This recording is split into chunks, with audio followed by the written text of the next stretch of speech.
안녕하세요, 언더스코어입니다.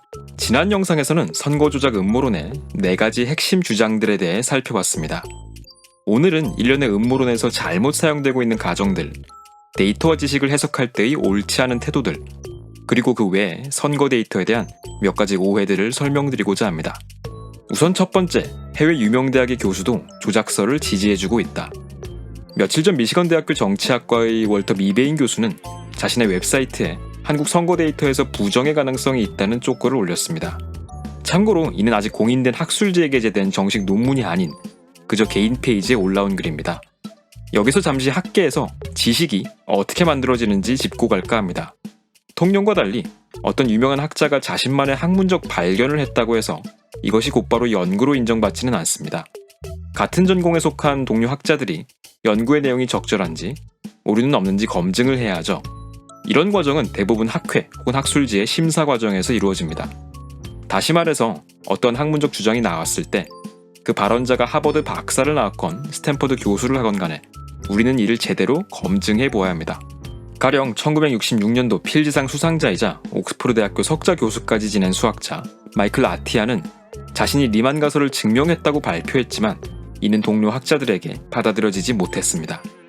마찬가지로 해외 유명 대학에 있는 교수가 주장했다고 해서 오류가 있는 모델이 정답이 되지는 않습니다. 참고로 미베인이 사용한 모델은 극단적인 사전 분포를 가정했기에 사후 분포가 강하게 영향받았을 수 있습니다. 현재 이에 대한 민감도 분석이 제시되지 않고 있죠. 또한 사전투표소를 인디케이터로서 통제했기에 상관없다고 반론하기도 했으나 이는 그저 더미 변수이기 때문에 유효한 답변이 아니라는 평가도 받습니다.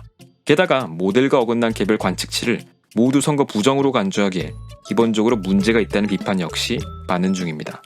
만약 지금 화면에 적혀있는 용어에 대해 충분히 알고 있지 않다면 미베인 교수의 연구를 근거로 선거 조작을 주장하기보다는 말을 아끼는 편이 좋습니다.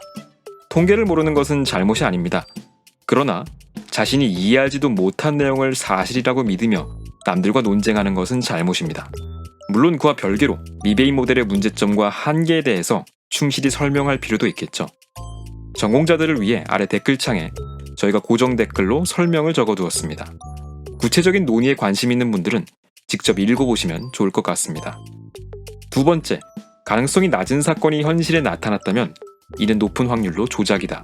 자, 우리나라 로또의 1등 당첨 확률은 814만 분의 1 정도입니다.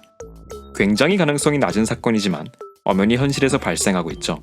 이미 발생한 사건을 확률이 낮다는 이유로 조작이라고 하는 것은 말이 되지 않습니다. 즉 이는 잘못된 가정입니다. 그러나 현재 많은 가짜뉴스들은 이런 가정을 잘못된 논리와 교묘하게 결합시켜서 선거 음모론을 주장합니다.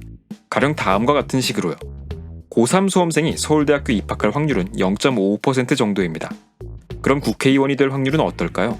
아주 기계적으로 계산해보면 선거에 나갈 수 있는 25세 이상 인구가 3,500만 정도 될 테니 국회의원 300석을 2로 나눠주면 0.00086%라는 값이 나옵니다. 따라서 누군가가 국회의원인데다가 서울대 졸업까지 했다면 이는 무려 0.00043%죠. 그런데 이번 총선 결과를 보면 300명의 의원들 중 무려 63명이 서울대 출신이었습니다. 전체의 21%에게 아주 희박한 일이 벌어진 겁니다. 즉 중학교 수준의 수학만으로 우리는 부당한 뒷거래로 국회의원이 된 63명을 모두 찾아냈고 이제 내쫓기만 하면 됩니다. 물론 저희 언더스코어의 구독자분들은 다들 현명하실 테니 무언가 문제가 있다는 걸 알아채실 겁니다. 제가 앞서 펼친 주장들은 조건부 확률이라던가 독립사건, 확률의 곱 같은 개념들을 마구잡이로 사용하고 있습니다. 만약 이런 개념들을 처음 들어보았거나 방금과 같은 제 주장이 왜 궤변인지 남에게 명쾌하게 설명할 수 없다면 통계 공부를 복습해볼 필요가 있습니다.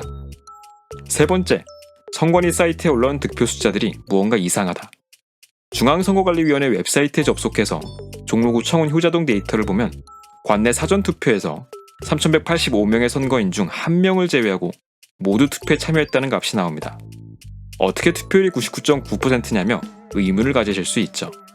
사전투표소는 방문한 사람들을 모두 선거인 수로 계산합니다. 이 경우 투표용지를 받은 사람들 중 1명이 용지를 투표함에 넣지는 않았기에 이 1명을 제외하고 99.9%의 투표율이 나온 것입니다. 또 공관이라고 적혀있는 투표소에서만 왜 마이너스 기권표가 나왔는지 궁금하실 수도 있습니다. 일반적으로 국외 부재자 투표는 현지에서 진행 후 투표함을 한국으로 이송합니다. 단 이번에 코로나 사태로 인해 투표함 이송이 불가능한 경우 현지 공관에서 개표를 진행했습니다. 이 공관 투표소의 경우 이전에 재외국민 투표함에서는 기권표를 처리되었기에 이를 보정하고자 마이너스로 표시한 것이죠.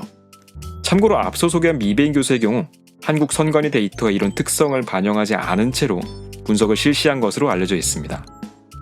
이상 오늘은 개표 조작 음모론이 왜 통계적으로 옳지 않은지에 대해 한 번 더 살펴봤습니다. 군사 정권의 영역이 사라진 후 역대 정부에서 선거 조작을 실시한 적은 한 번도 없습니다. 사실 통계적 설명까지 갈 것도 없이 한국과 같은 민주주의 국가에서 투표 과정을 조작하고 또 이를 전국 단위에서 적용했을 가능성은 아주 희박합니다. 다음 영상에서는 과연 실제로 선거를 조작하려면 몇 명에게 얼마나 많은 비용을 투여해야 하는지 가볍게 살펴볼까 합니다. 그럼 저희 언더스코어는 여러분과 내일 다시 만나 뵙겠습니다.